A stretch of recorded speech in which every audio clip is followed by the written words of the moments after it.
Nakapag-register na ako nandito SIM card. What's up guys? Welcome to Smart Tutorial Sub.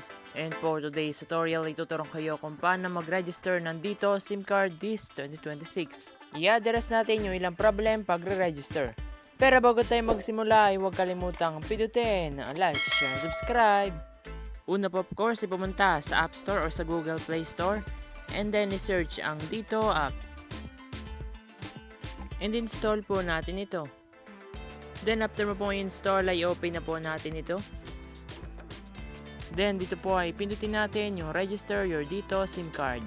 Since magre-register tayo ng SIM. Then dito po ay select natin ang register my Dito number. Then i-tap yung proceed. Then dito po ay pwede mong basahin yung important notes at saka yung guidelines nila sa pagre-register. And kung okay na po ay tap yung start registration. Then dito po ay piliin kung anong type na registrant ang nakaangkop sa iyo. Kung para sa iyo lang po yung pagre-register and hindi ka foreigner ay tap po yung Filipino individual. And for this tutorial ay dito tayo sa Filipino individual. Then dito po ay may na-detect na Dito number. So para mas madali po ay pindutin mo na lang po yung yes proceed. Pero kung nasa ibang po naman po yung ire-register mong dito ay pindutin po yung no I'd like to register another number. So ako po ay yes proceed.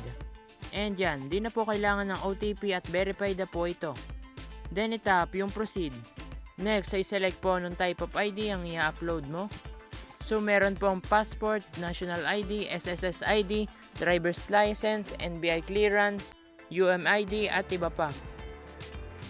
Kung wala naman po sa choices yung ID mo ay pwede mo pong pindutin yung other government ID with photo.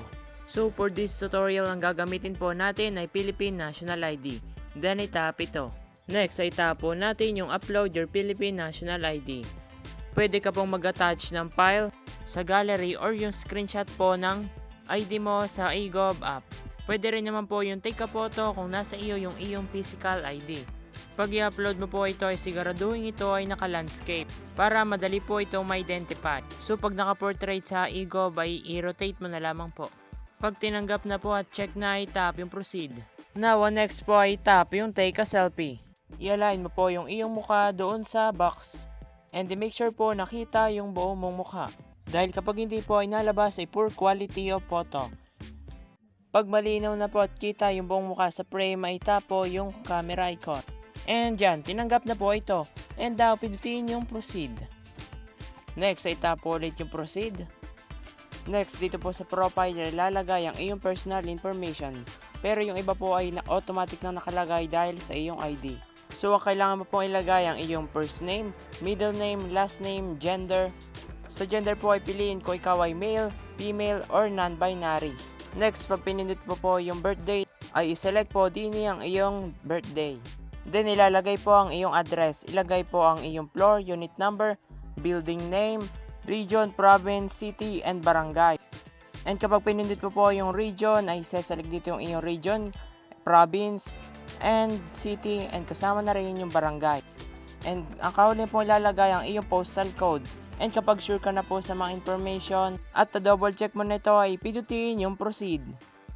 Next, dito po sa summary details ay i-review ang iyong mga personal information kung tama bang spelling at correct yung mga info. Pwede mo naman po itong i-change sa pamamagitan ng pag-tap ng change. Next po ay mag-scroll down at basahin po yung mga nakalagay din at checkan yung dalawang box. Yung sa in compliance with the requirements and I agree and understand. And kung sure ka na po ay tap yung register. And dyan. At ganito lang po kadali mag-register ng Dito SIM this 2026. Thank you for watching at kung nakatulong ko makapag-register ka ng Dito SIM card this 2026 ay tulungan mo naman ako.